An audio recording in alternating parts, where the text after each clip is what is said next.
इस कार्यक्रम के पुण्यार्जक हैं राजगुरु ज्योतिष चमत्कारी विश्वविख्यात पवन जी शास्त्री। समस्या कैसी भी हो, समस्याओं का समाधान एक ही बार में, 100% गारंटी से निवारण। फैमिली प्रॉब्लम, व्यापार बिजनेस में नुकसान, सगाई शादी में रुकावट, फंसे हुए पैसे, डिवोर्स समस्या एवं अन्य समस्याओं के समाधान के लिए एक बार कॉल अवश्य करें। Mobile number 8209931336 9737202129।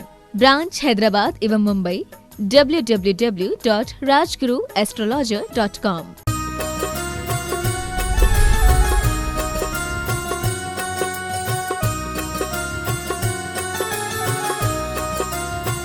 देवाधिदेव 1008 श्री चंद्र प्रभु भगवान की जय जय जय। देवाधिदेव 1008 श्री वर्धमान महावीर स्वामी भगवान की जय जय जय। परम पूज्य गुणायतन प्रणेता परम पूज्य संत श्रोमणी आचार्य भगवान श्री विद्यासागर जी महाराज की जय जय जय। परम पूज्य गुणायतन प्रणेता प्रखर वक्ता भावना योग प्रवर्तक गुरुवर श्री प्रमाण सागर जी महाराज की जय जय जय। समस्त मुनि संघ की जय जय जय। शंका समाधान के आज के इस सत्र में आप सभी का हार्दिक अभिनंदन। इससे पूर्व कि हम आज के इस सत्र को प्रारंभ करें, चलते हैं पूज्यपाद गुरुदेव के चरणों में, करते हैं अपनी प्रणति अर्पित इस भाव से कि हमारा जीवन भी हो सके संयम से चर्चित। सभी लोग हाथ जोड़े, मस्तक झुकाएं और मेरे साथ बोलेंगे, हे गुरुदेव नमोस्तु नमोस्तु नमोस्तु। क्या मेरा है क्या पाना है, कैसे हो जीवन उद्धार, गुणायतन में आओ बंधु, यहाँ सत्य का हो दीदार। बंधुओं, परम पूज्य प्रातः स्मरणीय संत श्रोमणी आचार्य भगवान श्री विद्यासागर जी महाराज की आशीर्वादी छांव में एवं पूज्य गुरुदेव की पावन प्रेरणा एवं मार्गदर्शन में निर्मीयमान तीर्थ गुणायतन वह तीर्थ होगा जहां आने पर आप पाएंगे सार संपूर्ण जिन संस्कृति का और पाएंगे पार अपने जीवन की विकृति का। यहाँ आकर आप कर पाएंगे समोशरण का साक्षात्कार और जान पाएंगे कैसे होगा जीवन का उद्धार। तो बंधुओं, यह महनीय कृति शीघ्र हमारे नेत्रों को तृप्त करेगी, शीघ्र हम सबके बीच में आएगी। आवश्यकता है आप सभी के सहयोग की, अतः तन मन धन से गुणायतन में सहयोग करके अपने जीवन को धन्य करें। हमें प्रसन्नता है कि हमारे आह्वान पर आज भी कुछ लोग यहाँ गुणायतन से संबद्ध हुए हैं। मैं उनके नामों की उद्घोषणा करूंगा और अपेक्षा रखूंगा कि आप करतल ध्वनियों के माध्यम से उनकी अनुमोदना अवश्य करेंगे। निर्माण निधि के रूप में गुणायतन से संबद्ध हुए हैं श्रीमती कल्पना अजय कुमार जैन, शहादरा दिल्ली से। श्री प्रभात कुमार मोदी जी, अजय कुमार मोदी, श्रीमती विद्या मोदी, पनागढ़ जबलपुर से। श्री आशीष सुरेश चंद जैन एवं श्रीमती ममता जैन, तूनिका पीलू जैन, तेंदुखेड़ा से। स्वर्ण, यदि वे यहाँ उपस्थित हैं तो खड़े होकर अपने स्थान से पूज्य गुरुदेव का आशीर्वाद प्राप्त करें। स्वर्ण दान देकर जिन्होंने अपने जीवन को स्वर्णिम बनाया है, श्री महावीर प्रसाद जी, निरंजन जी, वैभव जी छावड़ा, उर्वी जी के जन्मदिन के उपलक्ष्य में हजारीबाग से। वे अगर यहाँ उपस्थित हैं तो खड़े होकर पूज्य गुरुदेव के चरणों में नमोस्तु निवेदित करें।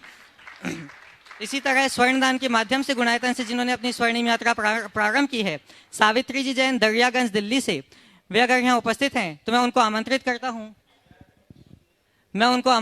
हूँ कि वे आए और पूज्य गुरुदेव के चरणों में नमोस्तु निवेदित करें। सावित्री जी जैन, दरियागंज दिल्ली से। इसी क्रम में निर्माण सारथी बन के जिन्होंने अपने जीवन को धन्य किया है, श्री चक्रेश जी जैन, श्रीमती सविता जैन, आर्य जैन, आर्ष जैन जबलपुर से। वे अगर यहाँ उपस्थित हैं तो मैं उनको आमंत्रित करता हूँ वे आए और पूज्य गुरुदेव के चरणों में नमोस्तु निवेदित करेंगे। आए क्या भैया, कहाँ है? श्री चक्रेश जी जैन, श्रीमती सविता जैन, आर्य जैन, आर्ष जैन जबलपुर से। सम्मानकर्ता के रूप में मैं आमंत्रित कर रहा हूँ श्रीमान हरीश जी जैन, दिल्ली से, गुणायतन ट्रस्टी। इसी क्रम में निर्माण सारथी के रूप में ही जिन्होंने अपने जीवन को आगे बढ़ाया है, श्रीमती राजमणि जैन, मनीष जैन फरीदाबाद से, जो ऑनलाइन गुणायतन से संबद्ध हुए हैं।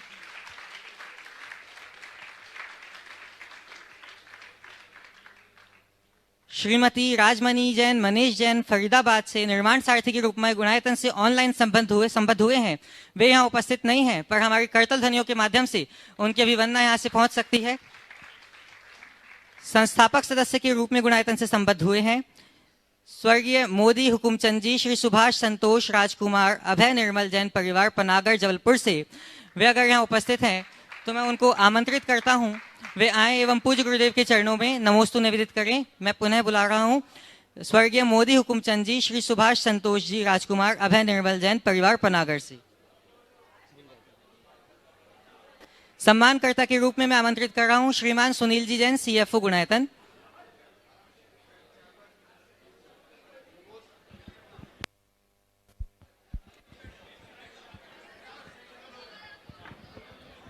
मैं चाहूंगा कि सम्मानकर्ता के इस क्रम में श्रीमान कपूर चंद जी कोटा भी सम्मिलित हों।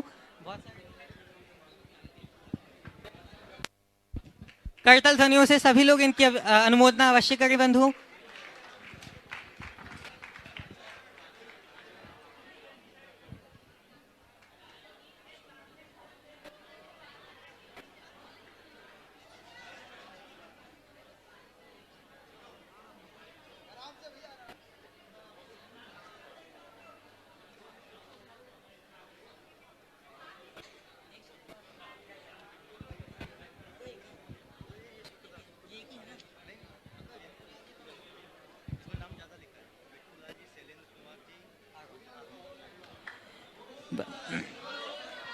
गुणायतन से सूत्रधार के रूप में जिन्होंने अपने स्वर्णिम जीवन का सूत्रपात किया है, मैं आमंत्रित करूंगा ब्रह्मचारिणी रिंकी दीदी के परिवार से श्रीमान मिट्ठू लाल जी, शैलेंद्र कुमार जी जैन, आरोन, जिला गुना से।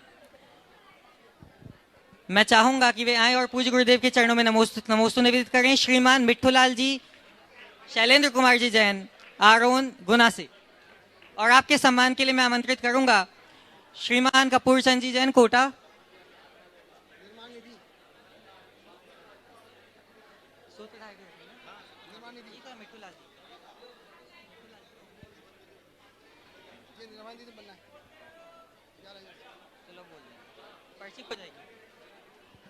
बंधुओं, आज गुणायतन से संरक्षक के रूप में जुड़कर जिन्होंने अपना भव सागर से संरक्षण निश्चित कर लिया है, मैं सम्मान सहित आमंत्रित करूंगा श्री हरकांत पूनम चंद शाह मीनाक्षी, हरकांत शाह, श्री विरल हरकांत शाह, श्रीमती श्वेता विरल शाह, हेम शाह, महिमा शाह, ऑकलैंड, न्यूजीलैंड से। और मैं इनके सम्मान के लिए आमंत्रित करूंगा श्रीमान सुभाष जी जैन, CEO गुणायतन, एवं श्रीमान NL जी जैन, कोषाध्यक्ष गुणायतन।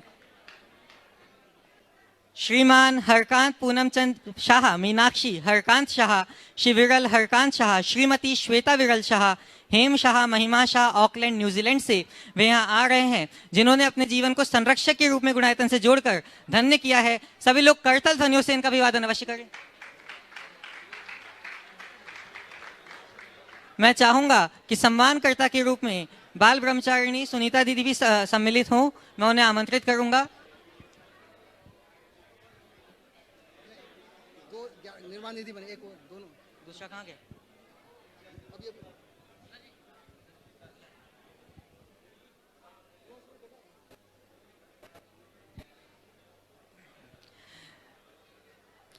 निर्माण निधि के रूप में गुणायतन से संबद्ध हुए हैं श्री नितिन जैन, श्रीमती आरती जैन, बरगी नगर, जबलपुर से, एवं श्रीमान मुकेश जी जैन, श्रीमती सविता जी जैन, सहजपुर, जबलपुर से।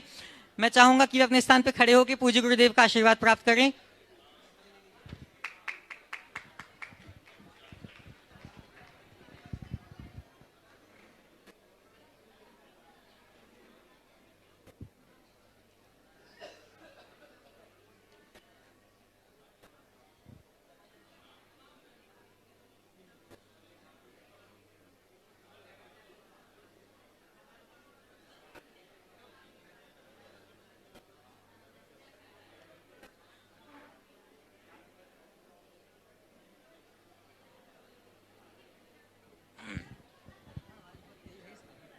आवाज बहुत तेज है, आवाज कम कराओ।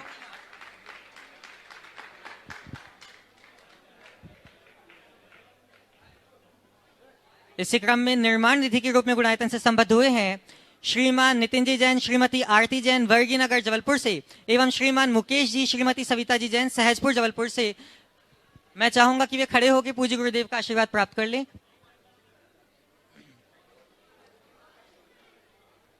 सम्मान के इस क्रम के बाद हम सभी लोग चलते हैं आज के शंका समाधान के सत्र के लिए। और प्रथम प्रश्न के लिए मैं आमंत्रित करूंगा, क्या नाम था, ब्रह्मचारिणी मोना दीदी जी करेली से।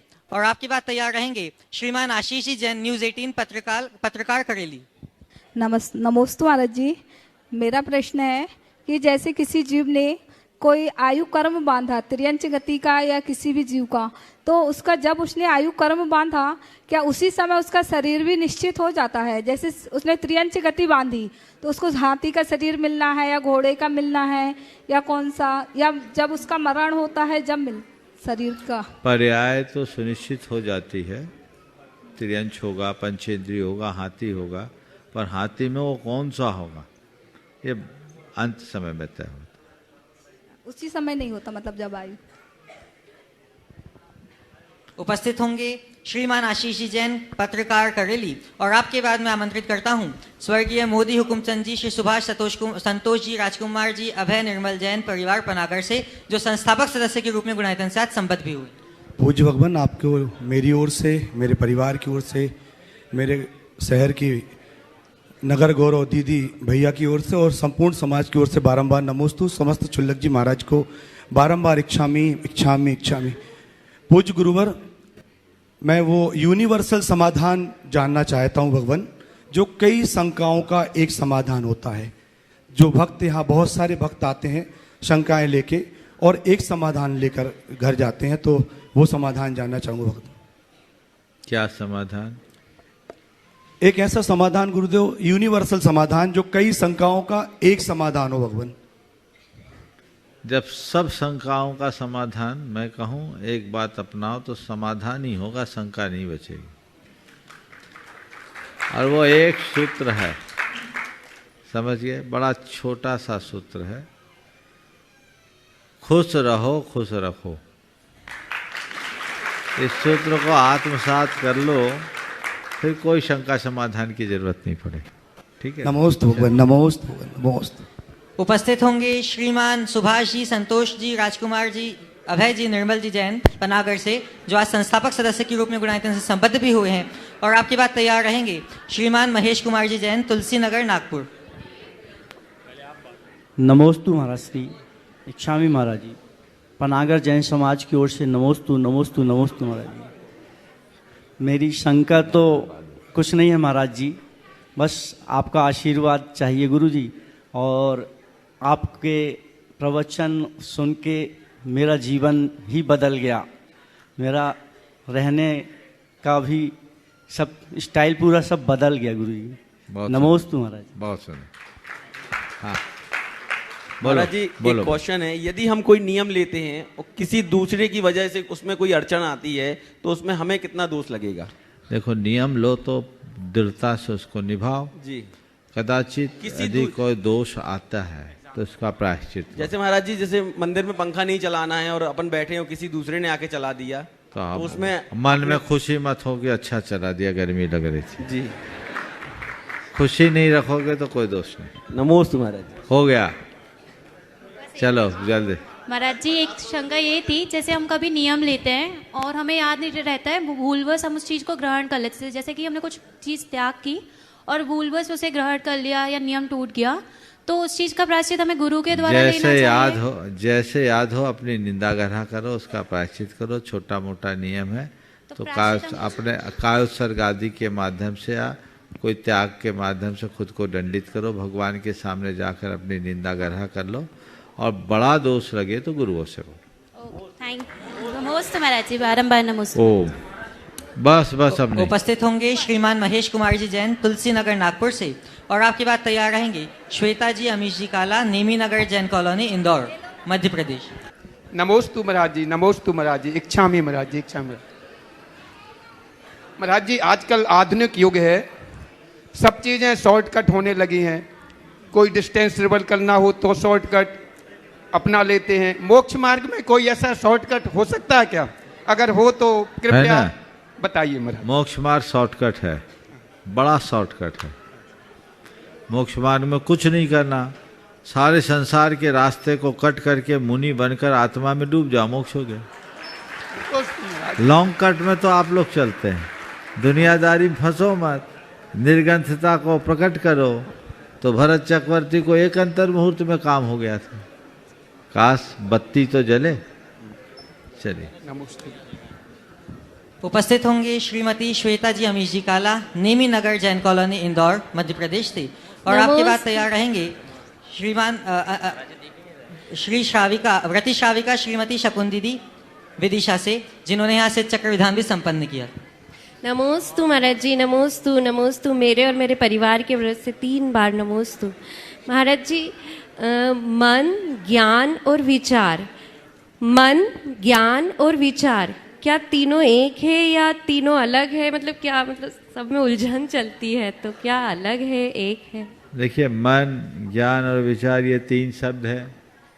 तो 3 शब्द होने के कारण 3 तो होंगे, तीनों एक नहीं है। मन, जिसके माध्यम से हम सोच विचार करते हैं, विचार जो हमारे मन में प्रकट होता है, और ज्ञान जो इन सब का आधार है। जब तक हमारे अंदर ज्ञान न हो, मन काम नहीं करेगा, और मन काम नहीं करेगा तो हम विचार नहीं कर पाएंगे। हमारे यहाँ जितना भी संसारिक ज्ञान है वो मन के माध्यम से या इंद्रियों के माध्यम से होता है। एक ज्ञान इससे ऊपर का होता है जिसे अतीन्द्रिय ज्ञान कहते हैं, जो सीधे आत्मा से होता है। वह उनको होता है जो मन के पार पहुंच जाए। ठीक है। हाँ। व्रति श्राविका शकुन दीदी जी विदिशा से, जिनके परिवार ने आज यहाँ पे सिद्ध चक्र विधान संपन्न किया, वे सब परिवार यहाँ उपस्थित हों और पूज्य गुरुदेव के चरणों में प्रश्न उपस्थित करेंगे। और आपके बाद तैयार रहेंगे सुशील जी, शोभा जी पांड्या, झुमरी तलैया। मेरे आराध्य गुरुदेव के चरणों में मेरा एवं मेरे परिवार रिश्तेदारों की तरफ से सत वंदन, सत वंदन, सत वंदन। नमोस्तु गुरुदेव, नमोस्तु गुरुदेव, नमोस्तु विदिशा समाज की तरफ से नमोस्तु नमोस्तु नमोस्तु। पाठशाला परिवार के बच्चों को नमोस्तु, सवाल करो जल्दी से। हे गुरुवार, मेरा कौन सा पुण्य था जो इतने दिनों सोचते होते मेरे आराध्य गुरु के सानिध्य में मुझे जो विधान करना था और मुझे आपका आशीर्वाद प्राप्त हुआ। मैं अपने सह परिवार रिश्तेदारों के सहित यहाँ पे विधान किया, बहुत अच्छे से विधान हुआ, कोई विघ्न नहीं आई, किसी प्रकार की कोई परेशानी नहीं हुई। और मेरे को महाराज जी इसका ये मालूम करना है कि जैसे नगर में विधान करना, क्षेत्र में विधान करना, अकेले विधान करना और रिश्तेदारों के साथ विधान करना, इसमें कौन से में क्या क्या अंतर, खुद ही अंतर महसूस कर लो। नगर में करते हो तो सौशल्य होते हैं, दुकान धंधा घर परिवार। क्षेत्र में जाते हैं तो इन सब चीज़ों से डिस्कनेक्ट हो जाते हैं, और फिर क्षेत्र में एक विशुद्धि भी अलग होती है। और क्षेत्रों में भी अगर सिद्ध क्षेत्र है और सिद्ध क्षेत्र में भी यदि सम्मेद शिखर है तो कहना है क्या। और जब परिवार परिजन के साथ करते हैं तो पूरे परिवार में धर्म प्रभावना का वातावरण बनता है, सबकी धार्मिक भावनाएं प्रगाढ़ होती है। मैं देख रहा था छोटे छोटे बच्चों ने बड़े उत्साह के साथ विधान किया, तो इस बहाने पूरा परिवार इकट्ठा हो गया। इसलिए लोगों को ऐसा प्रयास करना चाहिए कि सामूहिक रूप से इस तरह के आयोजन संपन्न कर सकें। उपस्थित होंगे श्रीमान सुशील जी, शोभा जी पांड्या, झुमरी तलैया से।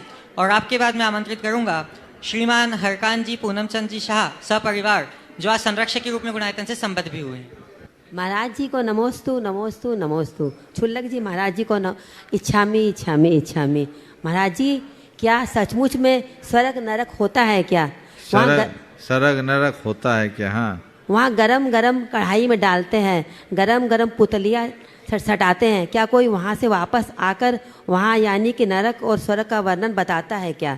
क्या कृपया समाधान करें। हाँ, बताया है ना भगवान ने, और उनने अपनी नहीं सारे संसार की नरक यात्रा को बताया। थोड़े दिन रुको, गुनायतन चालू तो होने दो, सब दिखने लगेगा। चलिए। हाँ, नमस्ते महाराज। बिरल साहब आमंत्रित हैं श्रीमान हरकान जी, पूनम चंद जी शाह, मीनाक्षी हरकान शाह सपरिवार। वे अपना प्रश्न उपस्थित करेंगे और आपके बाद तैयार रहेंगे श्रीमती विजया जी, महेश जी जैन, नागपुर से। नमोस्तु महाराज जी, नमोस्तु नमोस्तु नमोस्तु। हम रहते तो इंडिया के बाहर हैं, जब भी कोई पर्व होता है, जैन का पर्युषण होता है, दिवाली होती है, तो मनाना जो जिस देश में रहते हैं उसका तिथि दर्पण कुछ अलग होता है, यहाँ जो होता है तिथि दर्पण अलग होता है। तो मनाना कौन से तिथि के हिसाब से चाहिए, कि वहाँ के हिसाब से कि यहाँ के हिसाब से? कायदे से ज्योतिष के नियमानुसार अगर देखें तो आप जहाँ रह रहे हैं वहाँ के हिसाब से। आप न्यूजीलैंड रहते हो, हाँ, मेरे ख्याल से 7-8 घंटे का अंतर होगा। हाँ, आप भारत से पहले है। हाँ, तो कई बार ऐसा है कि जो तिथि यहाँ 6 घड़ी है वो तिथि वहाँ 14 घड़ी हो। सही है। तो वहाँ के कैलेंडर से करना, अगर वहाँ तिथि दर्पण चलन में हो तो वहाँ के कैलेंडर से करो। और ये सब दुविधा है तो जो यहाँ मनाया जाए वहाँ मना लो, कोई दिक्कत नहीं है। हमें किसी बहाने व्रत उपवास करने का मौका है सो कर ले। वहाँ इस तरह का पंचांग आता है क्या भारत जैसा? हाँ, आता है, और हम वहाँ तिथि दर्पण वहाँ के हिसाब से भी लॉन्च। बहुत सुंदर। मैं चाहूँगा एक बार इस परिवार का जोरदार अभिनंदन कीजिए। आज ये लोग न्यूजीलैंड से आए हैं, लेकिन वहाँ रहते हुए बड़ी धार्मिकता के साथ जीते हैं, वहाँ सारे धार्मिक कर्तव्यों का पालन करते हैं। इन पूरे परिवार में जो भाव और संस्कार प्रदर्शित हुए वो बहुत प्रशंसनीय है। मैं तो सभी से कहता हूँ तुम भारत से बाहर रहो पर भारत तुम्हारे भीतर होना चाहिए तो सारा कार्य होगा। और अच्छा कार्य आपने किया, और ये भारत और भारतीयता और जैनत्व के संस्कार अंदर प्रतिष्ठित होने का परिणाम है। ये परिणाम हमेशा जगा के रखना चाहिए, बना के रखना चाहिए। नमस्कार। उपस्थित होंगे। हाँ, एक सवाल और। हाँ। मेरा एक प्रश्न है, हमारे वहाँ दीदी ने संयम लिया हुआ है, तो कभी कभार हम देखते हैं कि संयम पूर्वक वो सब क्रियाएं करती हैं, फिर भी स्वाध्याय के लिए टाइम कम रहता है। तो मुझे ये दुविधा होती है कि संयम ज़्यादा महत्व का है या स्वाध्याय। तो आपसे ये शंका का समाधान चाहती हूँ। स्वाध्याय में क्या पढ़ाया जाता है? संयम रखने का उपदेश दिया जाता है कि नहीं? जी। किताब पढ़ो और किताब के अनुसार जियो। अच्छा कौन सा है? अनुसार जीना। सब आप बता दो। स्वाध्याय करना अच्छा है, लेकिन जिसके लिए स्वाध्याय करो वो करना उससे ज्यादा अच्छा है। अच्छा। तो संयम का पालन पहले, फिर अपने अंदर असंयम हावी ना हो, इसलिए स्वाध्याय भी जरूरी। ठीक है ना? ठीक है। और आपसे दूसरा प्रश्न की विनती चाहूंगी कि सम्यक दर्शन के लिए मन में दृढ़ता लाने के लिए क्या करना चाहिए? श्रद्धा तो है पर चंचला मन से दृढ़ता कम होती है। बस ज्यादा से ज्यादा समय देव गुरु और धर्म की सेवा में लगाओ, अपने आप मजबूती आ जाए। श्रीमती विजया जी महेश जी जैन नागपुर से अपना प्रश्न प्रस्तुत करेंगी और आपकी बात तैयार रहेंगी श्रीमती विद्युत प्रभा जी नागपुर।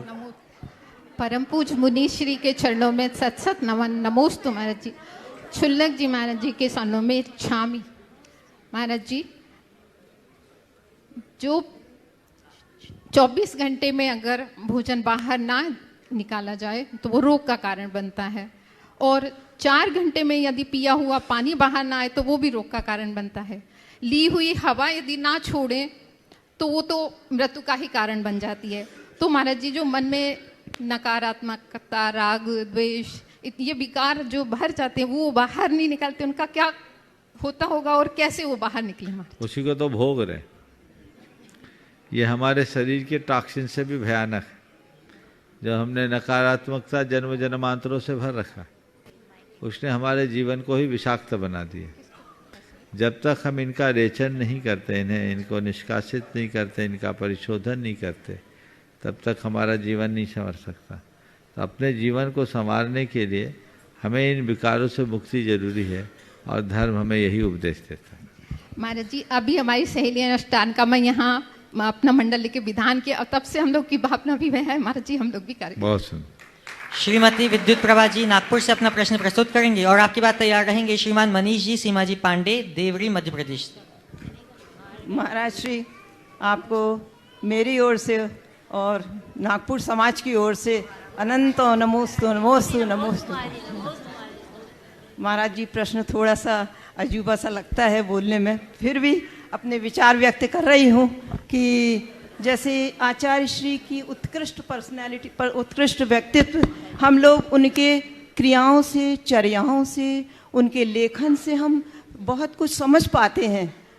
और इसी तरह से कुछ आपकी क्रियाओं से, चर्याओं से और आपके शैली से आपको भी कुछ समझ पाते हैं। लेकिन हम लोगों की ना क्रियाएं स्थिर हैं, ना हमारे विचार स्थिर रहते हैं, तो हम लोग अपने आप को कैसे समझें, अपना व्यक्तित्व हमारा क्या है, किस टाइप का है, ये हम नहीं समझ पाते हैं। दूसरों को समझने और परखने की आदत छूटेगी तब खुद को समझ पाओ। महाराज जी गुरुओं के तो समझेंगे, गुरुओं को समझ करके ही तो गुरुओं को समझते नहीं है, गुरुओं को तो जो हमने देख लिया सो स्वीकार लेते हैं, पर औरों को हम लोग बहुत ज़्यादा समझने की कोशिश में रहते। जब तक पर को परखोगे निज में नहीं रम पाओगे। इसलिए परखो नहीं, उसे खोना है, निज को पाना है, तभी हम निज का हो पाएंगे। हर व्यक्ति को चाहिए अपनी खूबियों और खामियों की समीक्षा करे, स्वभाव के प्रति अपनी अभिरुचि जगाए और जो दोष, दुर्बलता है और दुर्गुण है उसे विनष्ट करे। नमोस्तु महाराज श्री, नमोस्तु नमोस्तु महाराज। उपस्थित होंगे श्रीमान मनीष जी सीमा जी पांडे, देवरी मध्य प्रदेश से, और आपकी बात तैयार रहेंगे श्री अभिजीत जी जैन, अमरावती महाराष्ट्र। हमारे समस्त परिवार की तरफ से त्रैवार नमोस्तु नमोस्तु नमोस्तु। हमारी समस्त देवरी समाज की तरफ से नमोस्तु नमोस्तु नमोस्तु। महाराज जी, हमारा सवाल है, जब शरीर जड़ है तो इसकी पीड़ा हमें क्यों होती है? बिल्कुल, शरीर जड़ है पर अभी चेतन उसमें जुड़ा हुआ है, इसलिए अकेले शरीर हो तो कोई दिक्कत नहीं, पर चेतन के साथ है तब तो होगा ना अनुभव। तो वही हाल है हमारा। नमोस्तु महाराज, नमोस्तु। उपस्थित होंगे श्री अभिजीत जी जैन, अमरावती महाराष्ट्र से, और आपकी बात तैयार रहेंगी नैना जी जैन, सागर मध्य प्रदेश। महाराज जी नमोस्तु। मेरा अमरावती के पूरे जैन समाज की तरफ से और पूरे मेरे गौशाला की टीम की तरफ से नमोस्तु महाराज श्री। और महाराज श्री, हमारे अमरावती में अभी पूज्य सागर जी और एलेक्सी धैर्य सागर महाराज जी ने भी आपको नमोस्तु भेजा है महाराज श्री, उनके तरफ से भी नमोस्तु। महाराज श्री, हमारे अमरावती नगर में अभी भी महाराज जी के सानिध्य में भव्य सिद्ध चक्र महामंडल विधान का आयोजन हुआ है, और उसके पश्चात अमरावती से भातकुली जी तक 18 किलोमीटर की पदयात्रा, भव्य पदयात्रा का भी आयोजन महाराज जी के सानिध्य में बहुत अच्छे से हुआ है।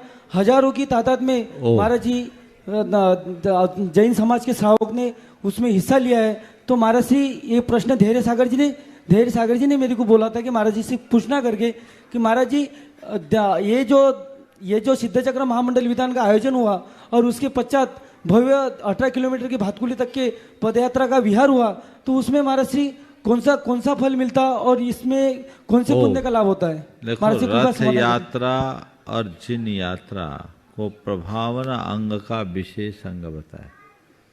वज्र कुमार ने धर्म की प्रभावना रथ चला करके ही किया था। तो पूजा विधान आराधन आदि संपन्न करने के बाद इतने सारे लोग यदि इकट्ठे होकर इस तरह का कार्य करते हैं तो ये जैन धर्म की महिमा को बढ़ाने वाला होता है। आप लोगों का सौभाग्य है कि महाराजों की प्रेरणा से आपको ये सुलाभ मिला। नमोस्तु महाराज श्री, नमोस्तु भगवान, नमोस्तु। उपस्थित होंगी नैना जी जैन, सागर मध्य प्रदेश से, और आपकी बात तैयार रहेंगी श्री राहुल जी जैन, औरंगाबाद महाराष्ट्र से, जो सरपंच हैं ग्राम पंचायत कार्यालय बासड़ी की। धाना समाज की ओर से नमोस्तु नमोस्तु नमोस्तु। क्या महाराज, जब हम समाधि अवस्था प्राप्त करें तभी ईश्वर का अनुभव होता है? समाधि अवस्था प्राप्त करे तभी ईश्वर का अनुभव होता है। जो समाधि अवस्था को प्राप्त करता है वो ईश्वर बन जाता है। समझिए? चलिए, हाँ दीजिए। उपस्थित होंगे श्री राहुल जी जैन, औरंगाबाद महाराष्ट्र से, और आपकी बात तैयार रहेंगे इधर श्रीमान राहुल जी जैन, औरंगाबाद महाराष्ट्र से। महाराज जी श्री के चरणों में त्रिवार नमन। महाराज जी, मैं पहले तुम्हारे आशीर्वाद से इस सभी पारस चैनल वाले को और इस सभी टीम को इस माध्यम से आपके आशीर्वाद से बहुत बहुत धन्यवाद देता हूँ, क्योंकि यहाँ से 2000 किलोमीटर दूरी पर जो मेरे माता पिता आज मुझे बोलते हुए देख रहे हैं, उनकी जो प्रसन्नता है, उनकी झलक है, वो मेरे लिए बहुत सौभाग्य की बात है। महाराज जी, मेरा प्रश्न ये है कि जिस कार्य में हम समाज सेवा जो कर रहे हैं, आज मैं वो गांव का सरपंच हूँ, तो वो माध्यम से आज के युग में ऐसा कौन सा काम करना चाहिए जो समाज के और देश के हित में हो, इस पे अच्छा तरह मुझे मार्गदर्शन कीजिए और आपका खूब खूब आशीर्वाद दीजिए। समाज और देश के हित में हम क्या करें? दरअसल जो आपका कर्तव्य है उसको अच्छे से निभा लो तो समाज और देश दोनों का भला हो जाए। नहीं, ये तो कर्तव्य तो 100% निभाएंगे। जब कोई जनप्रति देश हित समाज हित से काम जुड़कर काम करता है तो उसका हर काम अच्छा होता है। लेकिन देश हित समाज हित गौण होकर निज हित को प्राथमिकता दे देता है तो मामला बदल जाता है। तो आज लोग राजनीति के क्षेत्र में आगे बढ़ते हैं और बढ़ना भी चाहिए। लक्ष्य समाज हित का होना चाहिए, लक्ष्य देश हित का होना चाहिए। इनमें निज हित छिपा हुआ है, उसे प्राथमिकता नहीं देना चाहिए। नमस्ते महाराज। मंचासीन पूज्य शुल्क वृंद के माध्यम से हम सबको समाधान प्राप्त हो, इसी भाव से हम सभी चलते हैं पूज्य शुल्क श्री स्वरूप सागर जी महाराज के चरणों में। इच्छामी पूर्वक निवेदन करते हैं कि हे महाराज श्री शंका समाधान के आगे की सत्र को आप आगे बढ़ाएं। इच्छामी महाराज। मुनि श्री के चरणों में बारंबार नमोस्तु। प्रश्नों के लिए सीधे चलते हैं मंचासीन मुनि संघ के चरणों में और सर्वप्रथम निवेदन है पूज्य शुल्क श्री सुभग सागर जी महाराज से कि अपने प्रश्न के माध्यम से हम सभी को लाभान्वित करें। पूज्य मुनिवर के श्री चरणों में बारंबार नमोस्तु नमोस्तु नमोस्तु। महाराज श्री, पहले की अपेक्षा आज के बच्चों का पुण्य सही में अधिक है कि उनको जन्म के उपरांत मुनिराज के श्रीमुख से नाम मिलता है, उनके करकमलों से उनके मस्तिष्क पर संस्कार होता है। तो महाराज श्री, हम इसका महत्व जानना चाहते हैं और माता पिता को अपने बच्चा जब गर्भ में आता है उसके बाद से लेकर बड़े होने तक कैसे कैसे गुरुओं के माध्यम से संस्कारित करना चाहिए ताकि उसका जीवन सफल बने। नमस्ते। देखिए, संस्कारों का जीवन में बड़ा गहरा प्रभाव होता है और जिन बच्चों को जीवन के प्रारंभिक क्षण से गुरुओं का समागम मिलता है और उसमें निरंतरता बनी रहती है तो उनका जीवन विलक्षणताओं से भरता है, इसमें कोई संशय नहीं। जन्म के उपरांत नामकरण किया जाता है, नामकरण घर के प्रमुख करते हैं और शास्त्रों के विधानानुसार भगवान के सहस्र नामों की पर्ची रखकर उसमें उस बच्चे से निकलवा लो, जो उसके नाम की पर्ची आ जाए उस पर आधारित उनका नाम रखो। ये आदि पुराण का कथन है। इसके अनुसार बच्चों का नाम तीर्थंकर परमात्मा के नाम के अनुसार रखा जा सकता है। गुरुजनों के प्रति विशेष श्रद्धा होती, भावना भी होती है और जीवन में बदलाव आता है। मैं शास्त्रीय महत्व की बात न करके अनुभव की बात करता हूँ। एक बच्चे का नाम मुझसे बहुत पहले रखाया गया, आज वो ईश्वरों में काम कर रहा है और वो उसके मन में आज भी है कि मेरा नाम महाराज श्री ने रखा है, मेरा नाम महाराज श्री ने रखा, मैं भाग्यशाली हूँ। और वो जब थोड़ा बड़ा हुआ था तभी बोला महाराज जी आपने मेरा नाम रखा था। अब वो आज भी उनका उतना ही जुड़ाव है, निरंतरता बनी हुई। ये निरंतरता बनती है उसके हृदय में, लेकिन इसका एहसास यदि परिवारजन कराते रहे, क्योंकि छोटेपन की बातें बच्चों को याद नहीं रहती, इसलिए कराना चाहिए। शास्त्रों में ऐसा वर्णन है, आदि पुराण में ही वर्णन है कि 12वें महीने में बच्चे का केश कर्तन कराओ और केश कर्तन कराने के उपरांत उसके सिर को पहले गंधोदक से गीला करो, फिर बाल बनवाओ और मुनियों के हाथ से आशीर्वाद दिलाओ। तो बच्चों को मुनियों का आशीर्वाद प्रारंभ से मिलता रहा है, ये मिलते रहना चाहिए। गर्भान्वय, कर्तान्वय और दीक्षान्वय, ये 3 प्रकार की जो क्रियाएं हैं, जो श्रावकों की 53 प्रकार की क्रियाएं सब मिलाकर होती है, उन क्रियाओं का अपना असर होता है। समय समय पर हमें गर्भान्वय, दीक्षान्वय और कर्तान्वय क्रियाओं का पूरा अनुपालन करना चाहिए ताकि हम एक अच्छी पीढ़ी को जन्म देने का सौभाग्य प्राप्त कर सकें। निवेदन है पूज्य शुल्क श्री आदर्श सागर जी महाराज से कि अपने प्रश्न के माध्यम से हमें भी बुद्धि की प्राप्ति कराएं। नमोस्तु भगवान। महाराज जी, कोई भी व्यक्ति हो चाहे वह गृहस्थ हो या साधना रत हो, उनमें वह 4 ऐसे कौन से गुण होने चाहिए जो गुण उनके जीवन को सफल बना दे? गृहस्थ या साधक, उनके जीवन के 4 गुणों को आपने पूछा है जो उनके गुण को, उनके जीवन को सफल बना दे। मेरे राय में उन्हें प्रगाढ़ आत्मविश्वासी होना चाहिए, उनका कॉन्फिडेंस लेवल प्रबल होना चाहिए। बिना आत्मविश्वास के न लोक हित संपन्न हो सकता है, न लोकोत्तर हित को पूरा किया जा सकता है। दूसरी बात, उन्हें आत्म संयमी होना चाहिए। आत्म संयम लाए बिना जीवन का उत्कर्ष नहीं हो सकता। जो मनुष्य भावनाओं के बहाव में बह जाते हैं, उनकी जीवन नैया कभी भी डह जाती। इसलिए भावनाओं के बहाव में न बहें, अपने आप पर नियंत्रण, आत्मनियंत्रण, आत्म संयम, ये एक बहुत बड़ी ज़रूरत है। तीसरी बात, उन्हें दृढ़ निश्चयी और कठोर परिश्रमी होना जरूरी है। जब तक मनुष्य दृढ़ निश्चयी न हो और मेहनती न हो तो जीवन में आगे बढ़ना असंभव जैसा है। और चौथी बात, व्यक्ति को सकारात्मकता से भरा रहना चाहिए, उसकी सोच सकारात्मक हो। यदि ये 4 बातें, आत्मविश्वास, प्रगाढ़ आत्मविश्वास, आत्मनियंत्रण, दृढ़ निश्चय या कठोर परिश्रम और साथ में सकारात्मकता, ये 4 बातें यदि व्यक्ति के जीवन में चरितार्थ हो जाए तो उसका जीवन कृतार्थ होगा। नमोस्तु भगवान। मेरा भी एक प्रश्न है महाराज श्री। आज बहुत से लोगों में एक आदत होती है डे ड्रीमिंग की, दिन में सपने देखने की, जिसमें वो एक कल्पना लोक में चले जाते हैं और कुछ भी कल्पना करते रहते हैं। इसको अच्छा नहीं माना जाता है, रौद्र ध्यान का एक स्वरूप माना जाता है। और धर्म ध्यान में भी हम देखें तो एक ध्यान होता है पिंडस्थ ध्यान, जिसमें भी हम कल्पना करते हैं कि हमारे कर्म झड़ रहे हैं, जल रहे हैं आदि।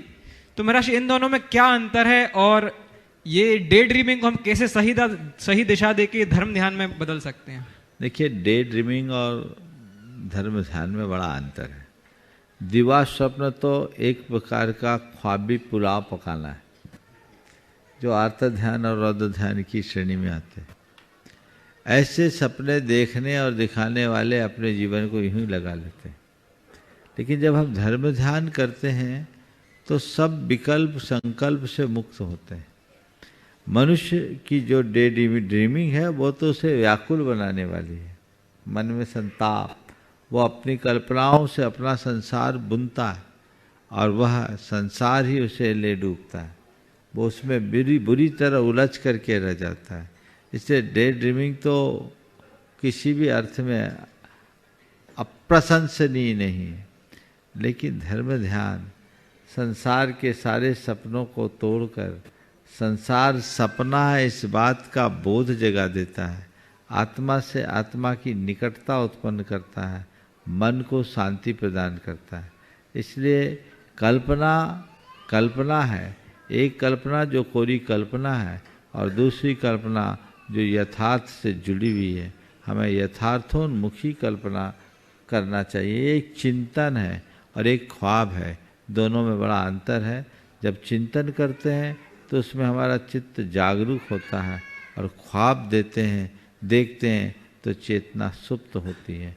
सुषुप्त दशा में कुछ भी हासिल नहीं होता और जागृत व्यक्ति का कुछ भी खोता नहीं है, वह सब कुछ पा लेता है। तो हम ख्वाब और चिंतन में बड़ा अंतर है, इस बात को समझे। तो ये डे ड्रीमिंग तो ख्वाब की बातें हैं, वहाँ बुद्धि का आयास नहीं, एक कल्पना लोक में विचरण है।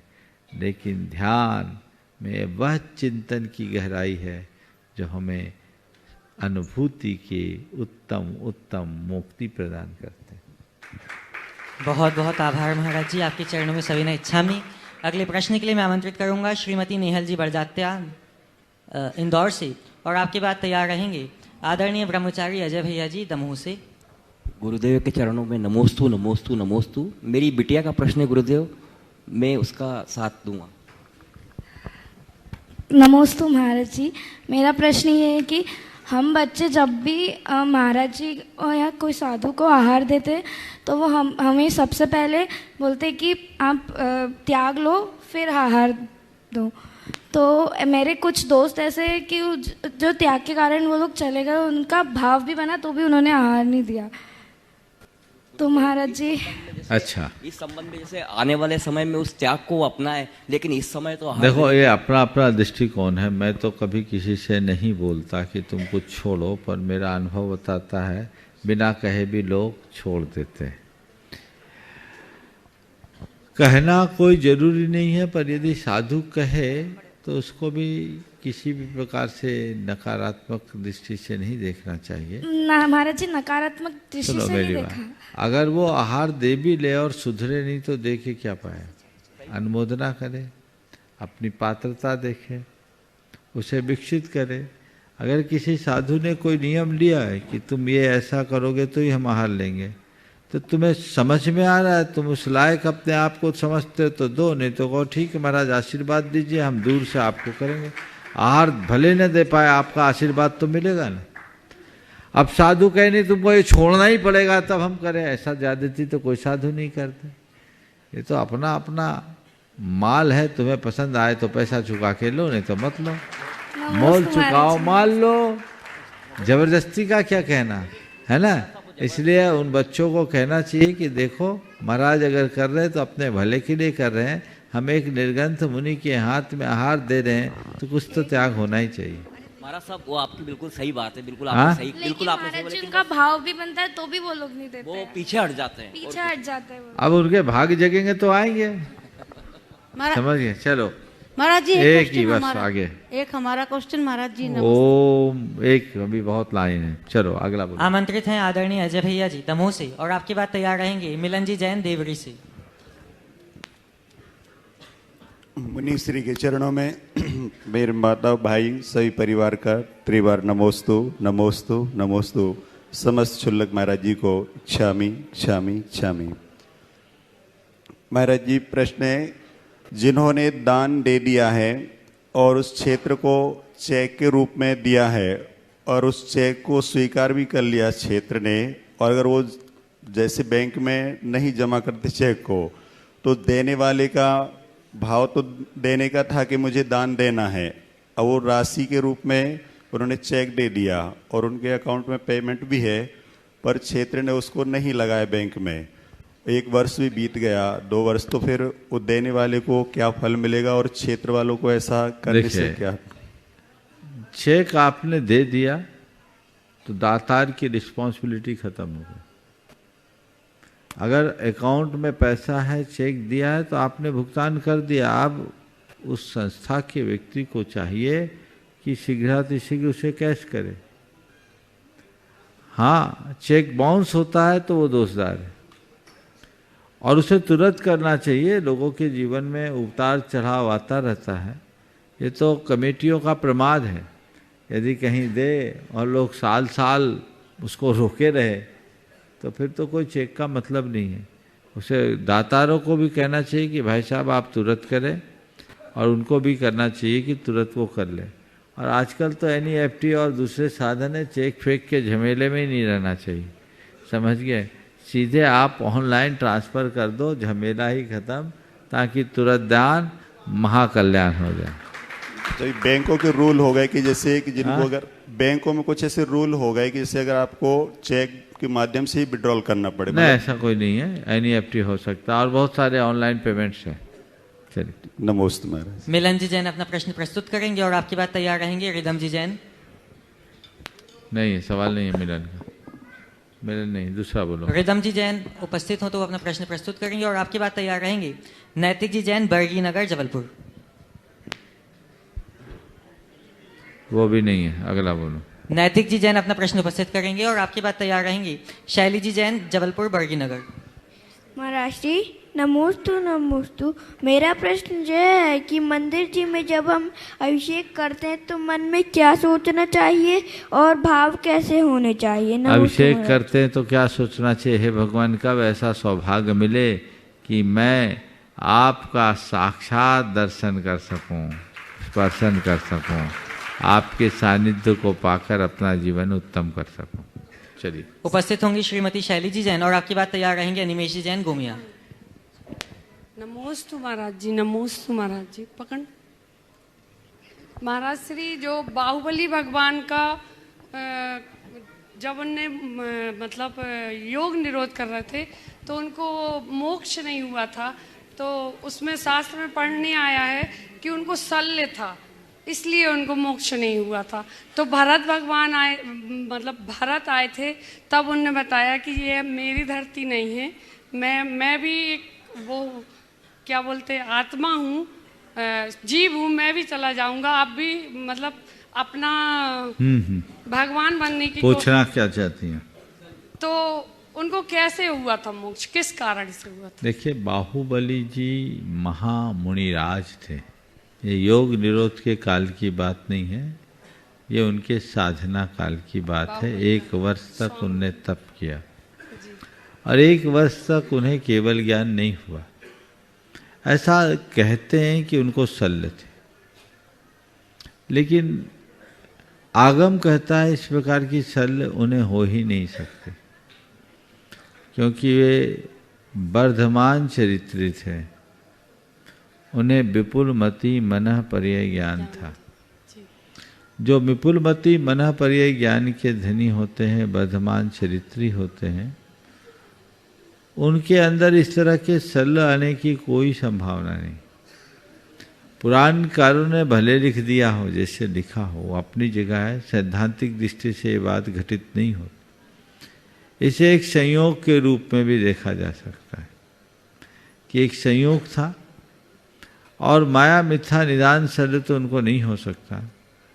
क्षुद्र मन के विकल्प हो सकते हैं, लेकिन इस प्रकार के विकल्प जैसा कहा जाता है वो नहीं। उसमें लिखा था कि भारत वो पुराणों की कथाएं। चलिए, अनिमेश जी अपना प्रश्न प्रस्तुत करेंगे और आपके बाद तैयार रहेंगी श्रीमती मीनू जी मिल्टन नागपुर से। महाराज श्री के चरणों में समस्त संसारिक जीवों की तरफ से नमोस्तु नमोस्तु नमोस्तु।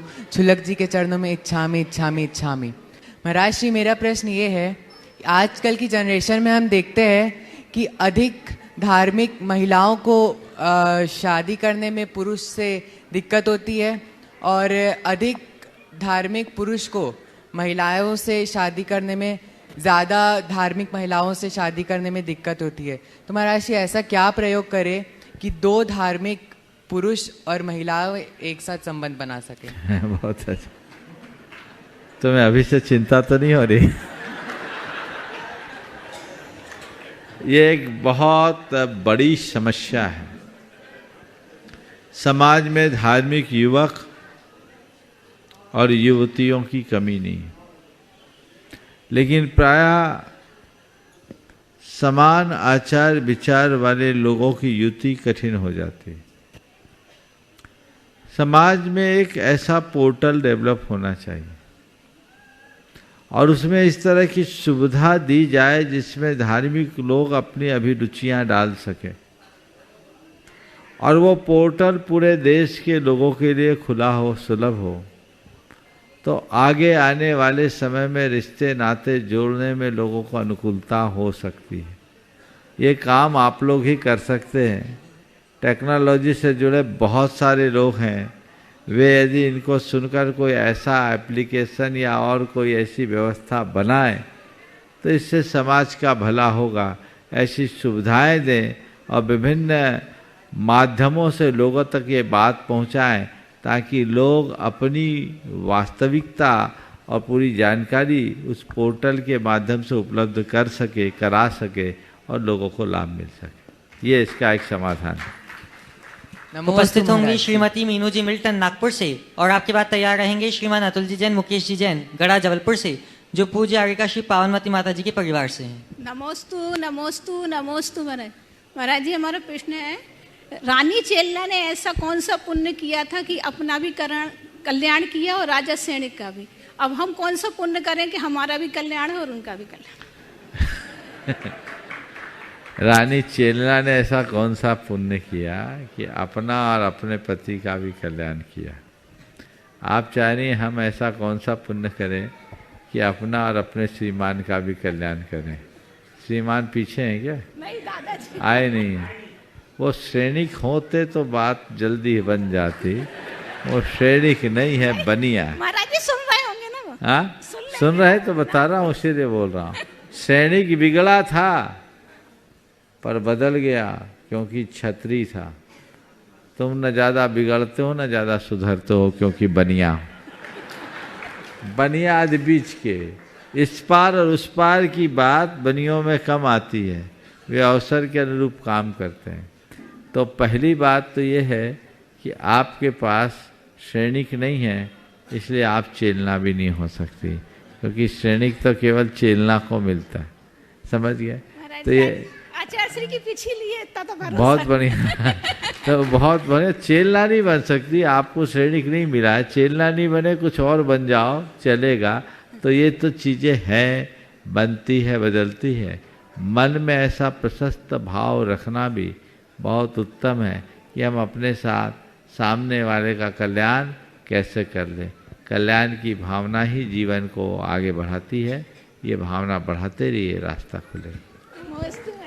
उपस्थित होंगे श्री अतुल जी मुकेश जी जैन गढ़ा जबलपुर से, और आपके बाद तैयार रहेंगे नितिन जी जैन बरगी जबलपुर।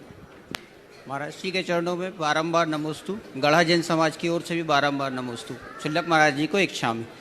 महाराज जी ये जानना चाह रहा था, जैसे सिद्ध क्षेत्र, तीर्थ क्षेत्र या आदि जिनालों में जाते हैं, वहाँ भूतकाल, भविष्यकाल, वर्तमान काल तीनों 24 होती हैं। तो अभी हम प्रायः जो वर्तमान काल की 24 तो हमें याद है और समझ लेते हैं, पर ये भूतकाल की और भविष्यकाल की कैसे समझेंगे? आप रोज दर्शन करो, उनकी 24 के नाम पढ़ लो, तो जैसे इनको याद किए वैसे उनको भी याद कर लोगे।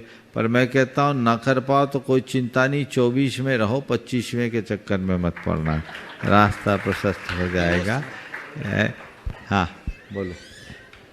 नितिन जी जैन बरगी नगर से अपना प्रश्न उपस्थित करेंगे, और आपके बाद तैयार रहेंगे डॉक्टर नमिता जी लश्करे बैतूल एमपी से। महाराज जी छोटा शांति विधान करने में कितना पुण्य लगता है बड़े की अपेक्षा?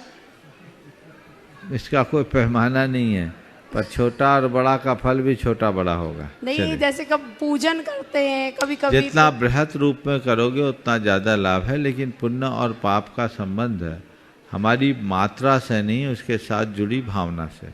आगे नमोस्तु महाराज। उपस्थित होंगे डॉक्टर नमिता जी लश्करे बैतूल एमपी से, और आपके बाद तैयार रहेंगी शैली जी जैन जबलपुर गढ़ा। नमोस्तु महाराज जी, नमोस्तु महाराज जी, नमोस्तु। प्रोफेशन हूँ डॉक्टर, संचालक हूँ, पेशेंट भी देखती हूँ।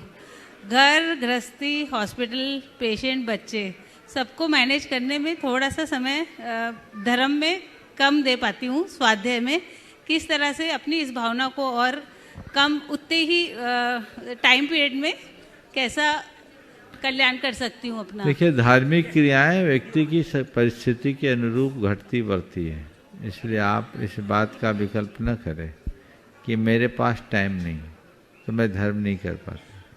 आप अधर्म ना करो, आपका पहला धर्म ये है, ठीक है। और जो भी काम करो उसमें एक भावना रखो कि इनका मंगल हो, इनका कल्याण हो। बस महाराज, जब ट्रैवल करते रहो या कोई काम करते रहो, पेशेंट को भी देखते रहो, तो अंदर मन में नमोकार जपते रहो। जी महाराज। तो ये आपका धर्म ध्यान हो गया, समझ गए। धर्म ध्यान करने के लिए कोई भी स्थितियाँ बन सकती है, बनाई जा सकती है, और उसके अनुरूप काम किया जा सकता है।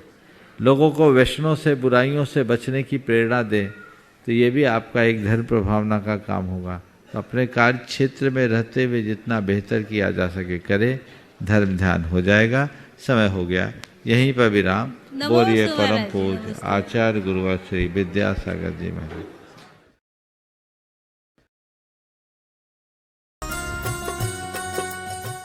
इस कार्यक्रम के पुण्यार्चक थे राजगुरु ज्योतिष चमत्कारी विश्वविख्यात पवन जी शास्त्री। समस्या कैसी भी हो, समस्याओं का समाधान एक ही बार में, 100% गारंटी से निवारण। फैमिली प्रॉब्लम, व्यापार बिजनेस में नुकसान, सगाई शादी में रुकावट, फंसे हुए पैसे, डिवोर्स समस्या एवं अन्य समस्याओं के समाधान के लिए एक बार कॉल अवश्य करें। Mobile number 8209931336 9737202129। ब्रांच हैदराबाद एवं मुंबई www.rajguruastrologer.com।